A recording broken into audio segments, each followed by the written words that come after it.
Olá, tudo bem? Sejam todos muito bem-vindos ao início do nosso curso de língua portuguesa. Eu sou o professor Wagner Santos, para aqueles que porventura não me conhecem, e estamos reunidos aqui para falar sobre língua portuguesa com foco no seu concurso, pensando em como é que a gente pode te ajudar a chegar lá e gabaritar a prova de português e alcançar aí o seu objetivo de aprovação.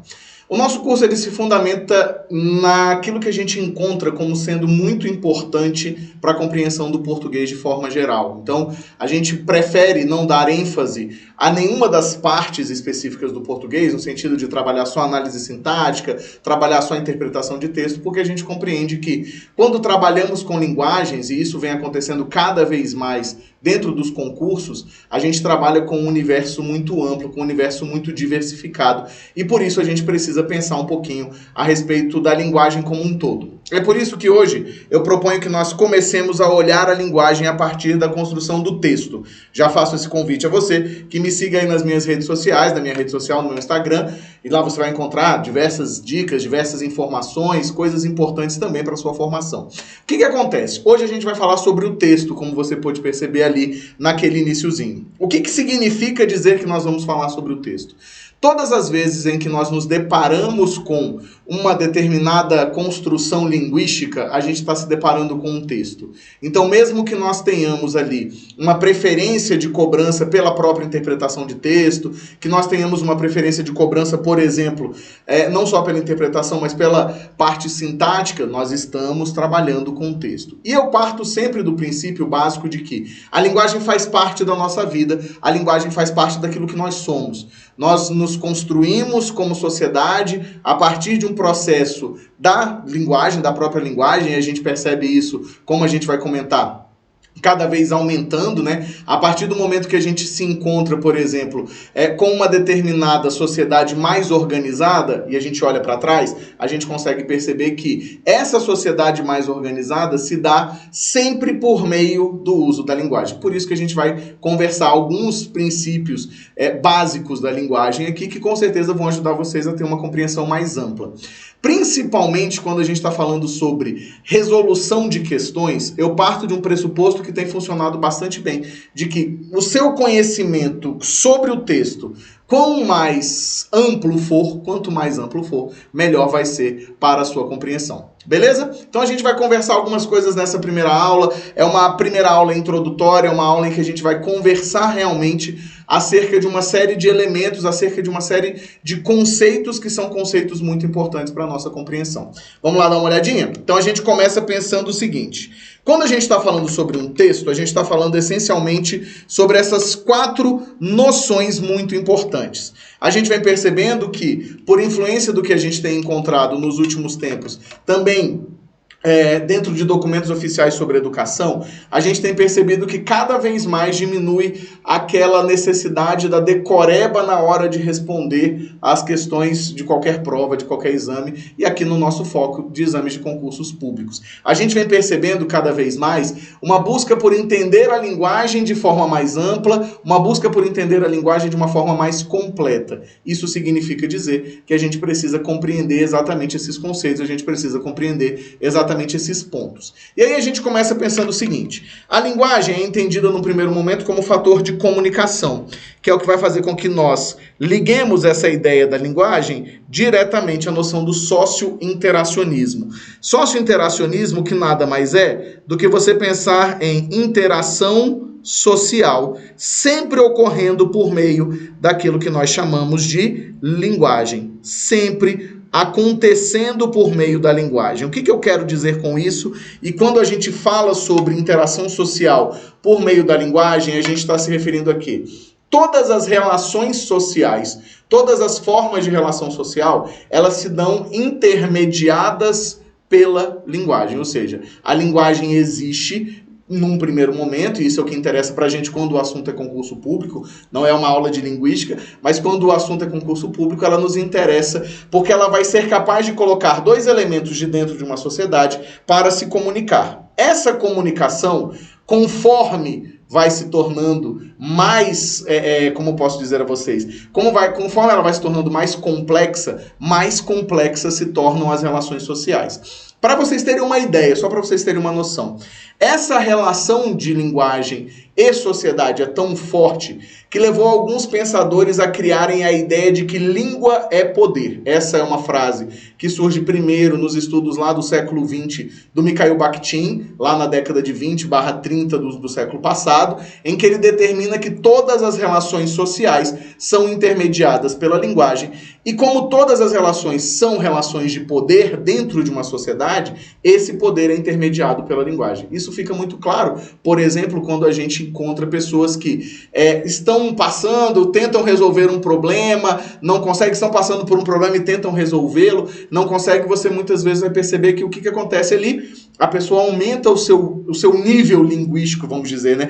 Começa a falar mais difícil, começa a fazer construções que delimitam qual é a posição social que essa pessoa tem perante o outro. Isso é uma coisa extremamente demonstrativa de como a linguagem consegue estabelecer relações de poder. Você falando mais difícil, a pessoa toma você, e a gente sabe disso, né? A partir de uma perspectiva de que você estudou mais, de que você é letrado, e aí você começa a ter uma outra posição social para aquela pessoa, ela te olha de uma outra forma. Então a gente consegue entender que é por meio dessas relações que a linguagem vai construindo uma sociedade, exatamente, uma sociedade mais fortemente marcada pelas relações de socio-interacionismo linguístico.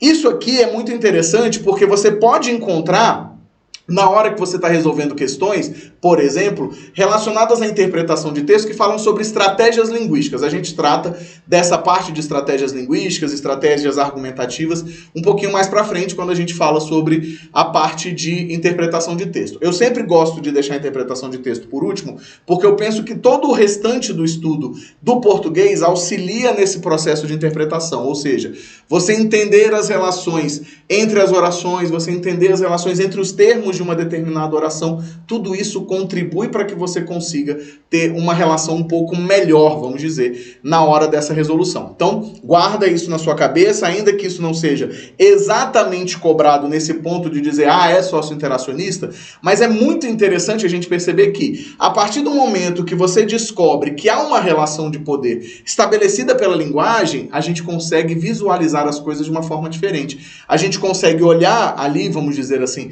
para aquele determinado texto e a gente consegue entender por que a pessoa se utilizou de uma determinada estratégia ou não, sempre levando em consideração a ideia de que o texto serve como demarcador de posição social, por isso que ele é chamado de socio-interacionista. Beleza? Deu para entender? Vamos continuar aqui no nosso slidezinho. A gente percebe que, então, o desenvolvimento social, a gente consegue dizer que ele foi atrelado ao desenvolvimento, né? Então, peraí, deixa eu só virar aqui, que eu apertei o botãozinho errado.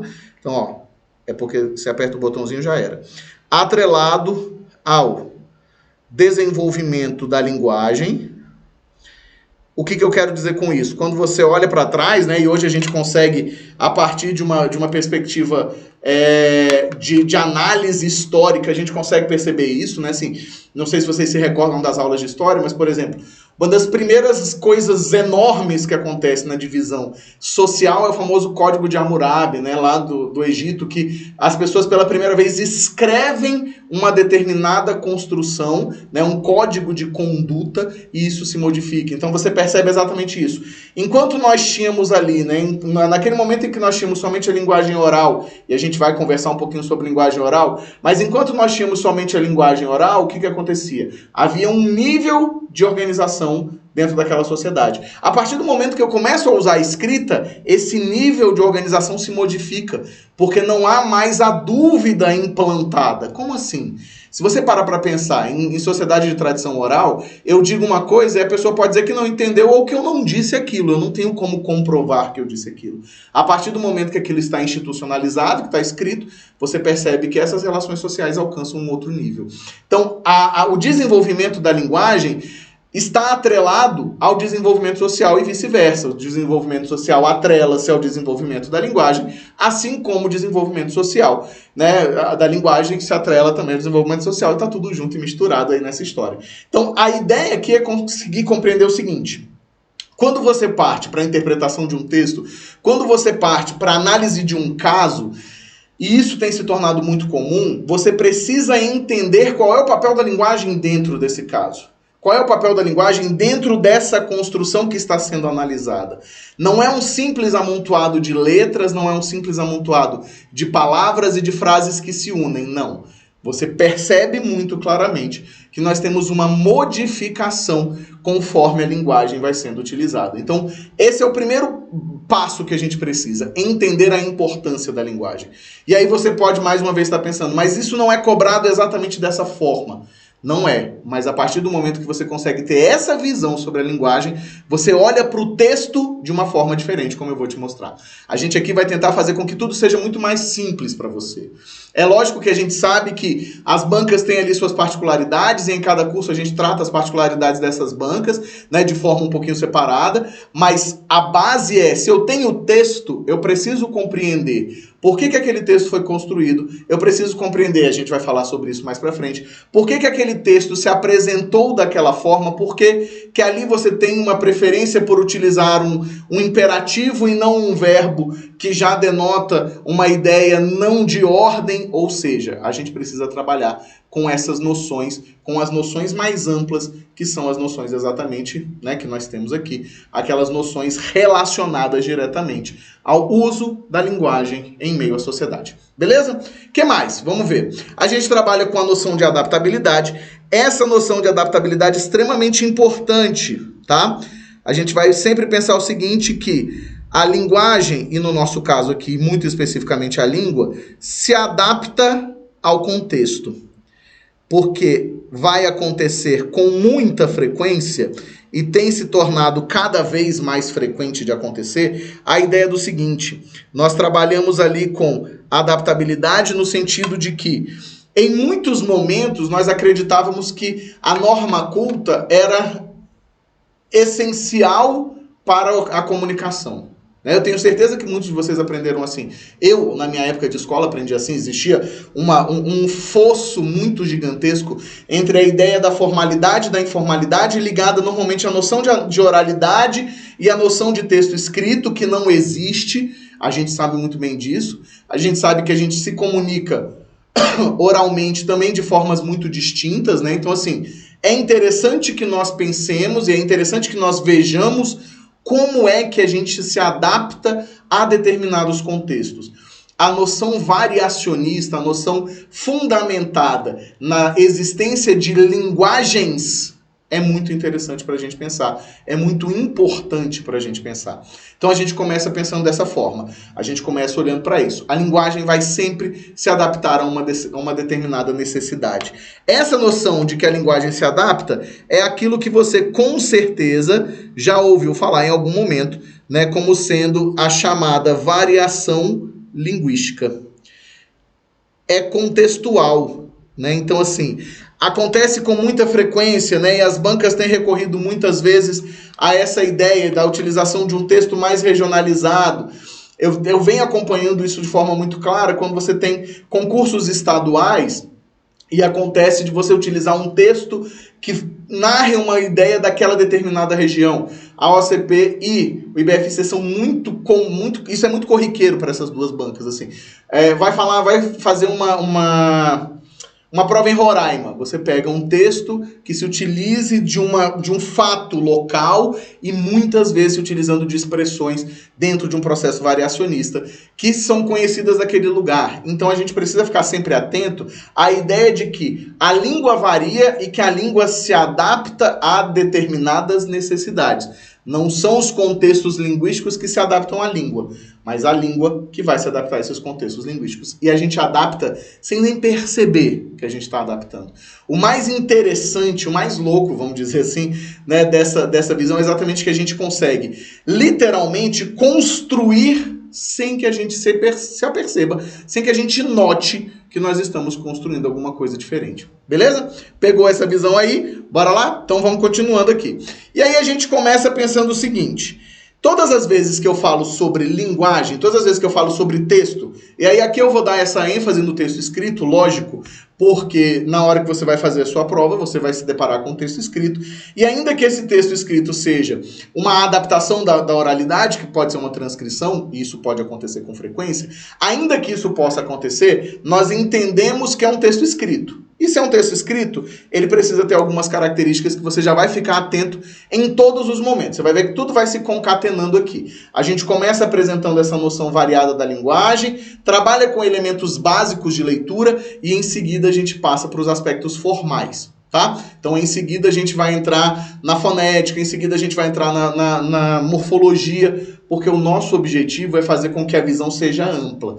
Quanto mais ampla for essa visão, melhor é a sua resolução de questões. Vai por mim. Você entender a coisa de forma lógica, a gente não precisa reaprender tudo, mas a gente precisa adaptar só, é muito mais fácil. E é lógico que aqui a gente também vai partir para aqueles bizus, a gente vai partir para aquelas dicas que a gente tem, tá? Então olha só, o que a gente vai ter aí? A gente vai pensar o seguinte: a gente começa com a ideia de que quais são os elementos textuais muito importantes para a nossa relaçãozinha aqui, ó. Um texto precisa ter coesão, ou seja, um texto precisa ter unidade. O que significa dizer que eu tenho coesão? Significa dizer que eu tenho unidade, ou seja, que o texto se relaciona. Então você já começa pensando, quando você se depara com um texto, se todo aquele texto apresenta uma relação unitária. A gente também tem, né, a gente trata dessa parte lá na nossa aula de escrita, né, na parte discursiva, mas a gente, quando lê, a gente também busca isso.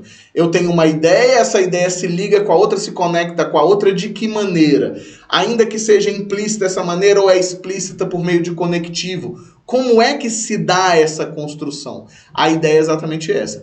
De que maneira nós vamos nos relacionar com as ideias que nos são passadas no texto? Então o texto é coeso. O que é um texto coeso? Lógico, ele não precisa ser, porque pode ser que você tenha que analisar exatamente essa quebra de, né? Essa quebra de coesão. Mas o que é um texto coeso? É um texto que apresenta ligação entre as ideias. Então você percebe aqui que eu tenho uma noção unitária desse texto, e essa unidade, ela se dá tanto no sentido semântico, né, tanto no sentido da semântica, quanto no sentido da própria palavra, né, do próprio vocabulário.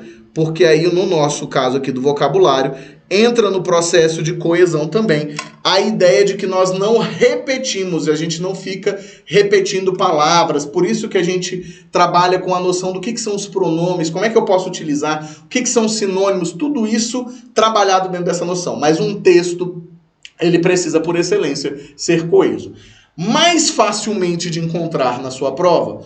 Por que eu digo mais facilmente? Porque cabeça de elaborador de banca é terra que ninguém anda. A gente costuma brincar e chamar e dizer isso, né? O que significa isso? Significa dizer que se ele deu na telha dele apresentar um texto ali, que é um texto da oralidade puramente, para trabalhar com aspectos da oralidade, ele pode. Mas normalmente não é o que a gente encontra. Normalmente a gente vai encontrar textos que são um pouco mais sérios, vamos dizer, no sentido acadêmico, no sentido de textos literários, né, crônicas, contos, textos informativos que trabalham com coesão. E muitas vezes você vai precisar entender isso. O texto apresenta uma unidade de sentido, ele começa tratando de uma coisa e segue tratando disso, ele vai colocando informações atropeladas ou ele vai apresentando essas informações de forma concatenada. Uma informação ligada à outra. De que maneira isso acontece? Você precisa ficar atento a isso, tá?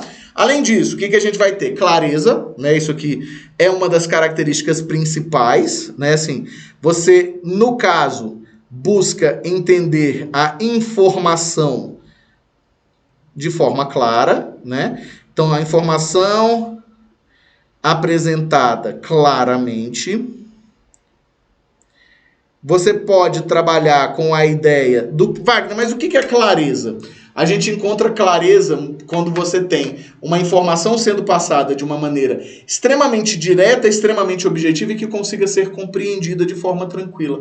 Ela não vai gerar ambiguidade, ela não vai gerar dúvida no leitor, ela vai conseguir se construir, vamos dizer assim, de forma plena, de forma completa. Então é exatamente isso que você vai pensar. Um texto claro é um texto objetivo e cada vez mais se prega pela objetividade. A gente vem percebendo, inclusive, movimentos em determinadas áreas do saber que antes se vangloriavam, vamos dizer, e se utilizavam da confusão, muitas vezes, numa tentativa de estabelecimento de relações de poder, como o direito, né, que você usava uma linguagem muito empolada. Para quê? Para demonstrar o seu grau de conhecimento, e aí, lógico que aquilo foi se tornando, num determinado momento, aquilo se naturalizou e todo mundo escrevia daquela forma. Hoje a gente já percebe uma tentativa de diminuir isso, uma tentativa de você ter uma linguagem mais clara. Né? Você diminui o uso de determinados recursos sintáticos exatamente para que as pessoas consigam entender o que está sendo dito. Não faz muito sentido a gente não entender o que está sendo dito se você está querendo comunicar alguma coisa. Né?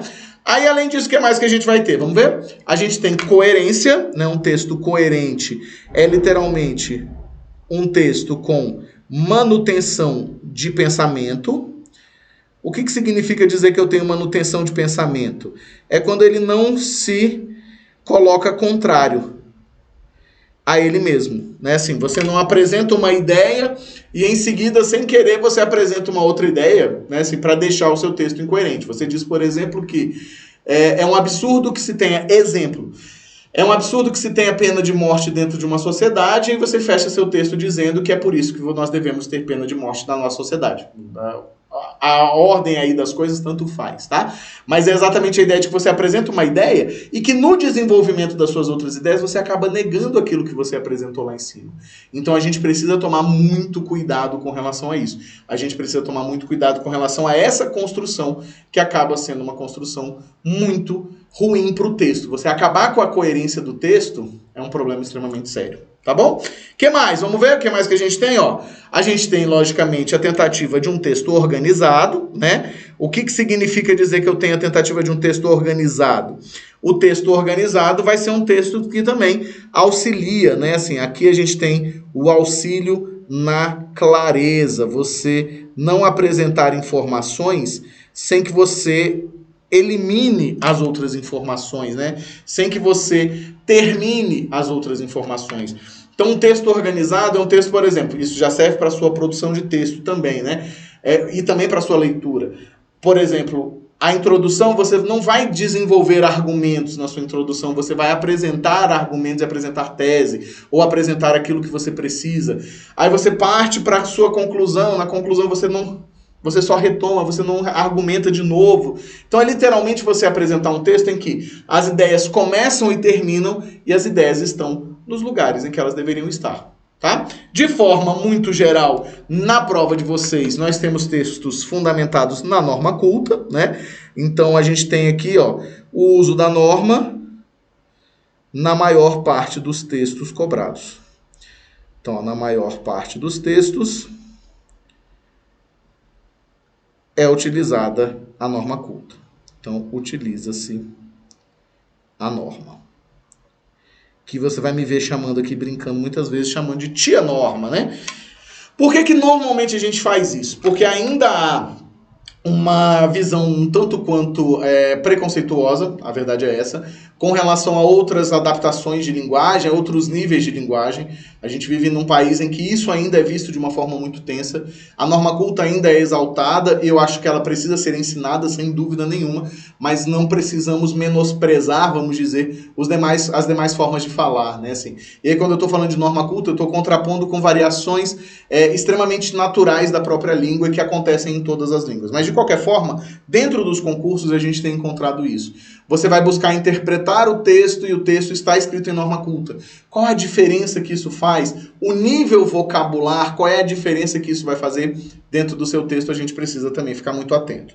E aí a gente parte para onde? Para o finalzinho aqui da nossa aula, desse primeiro bloco, em que a gente vai falar um pouquinho sobre o quê? Elementos extratextuais que são muito importantes. E você vai perceber que aqui, ó, a gente tem um aspecto extremamente importante quando o assunto é o quê? Um aspecto extremamente importante quando o assunto é interpretação de texto.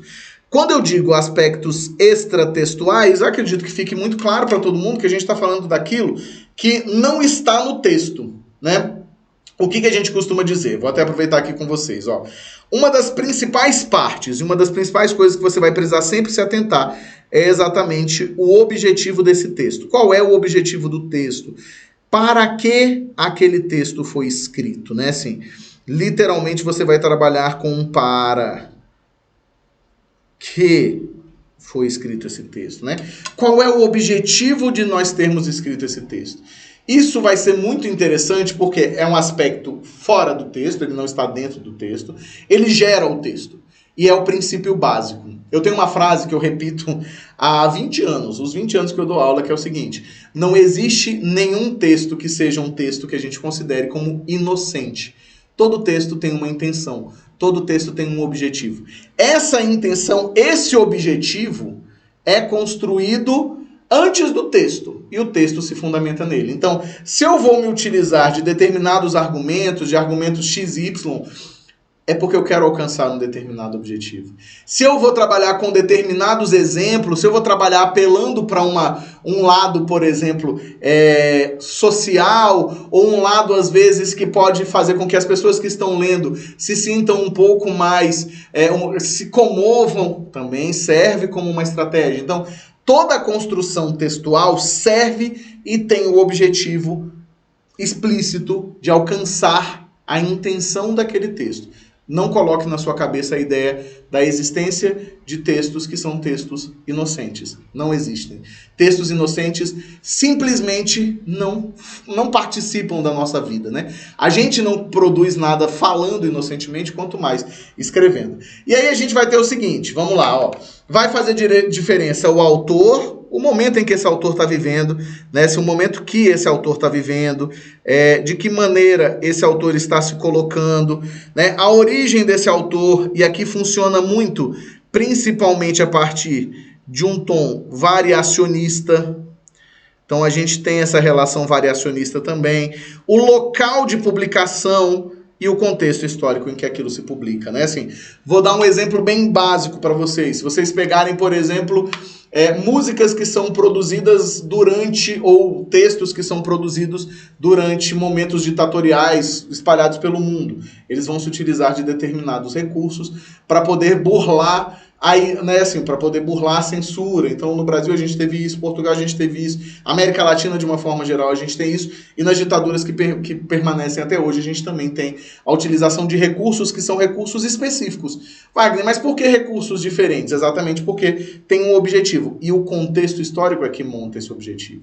Então você consegue perceber muito claramente que tudo que está em volta do texto vai fazer com que esse texto seja modificado. E ao analisar um texto, você precisa ter clareza, de como é que essas coisas influenciam. Existe uma coisinha que a gente chama em linguística de discurso. O que seria o discurso? O discurso nada mais é do que a ideia exatamente de que todos esses elementos externos influenciam naquilo que está sendo produzido. E essa influência é uma influência muito forte. Vou dar um exemplo simples de um cara que vocês já ouviram falar com toda certeza, talvez alguns não se lembrem, o nosso querido Manuel Bandeira. Manuel Bandeira é um dos maiores, meu autor preferido, né? O meu poeta preferido, é um autor da primeira geração modernista, e ele com 17 anos de idade descobre que tem uma doença pulmonar muito séria. E essa doença pulmonar muito séria vai fazer com que ele viva a vida dele inteira esperando o momento da morte. A vida inteira dele ele espera pela morte. Tanto é que todos os poemas dele têm alguma inspiração nessa relação. O famoso Vamos Embora para Passárgada, que ele escreve no momento da vida em que ele pensa tudo que ele podia ter vivido e que não foi, né? A vida que eu deveria ter levado e não levei, aquilo que deveria ter sido e que não foi, nas palavras dele. E ele vai construindo isso, até porque com 17 anos o médico diz que ele vai morrer aos 18.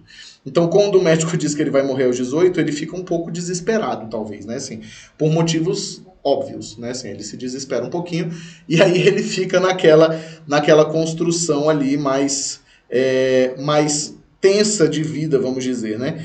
O médico quase acerta, porque ele morre, na verdade, aos 82, então é bem pertinho ali. Mas você percebe que essa construção da vida do nosso Manuel Bandeira influencia na obra dele. Beleza? Então, estamos encerrando aqui o nosso primeiro momento juntos, né? Estamos encerrando aqui o nosso primeiro momento juntos.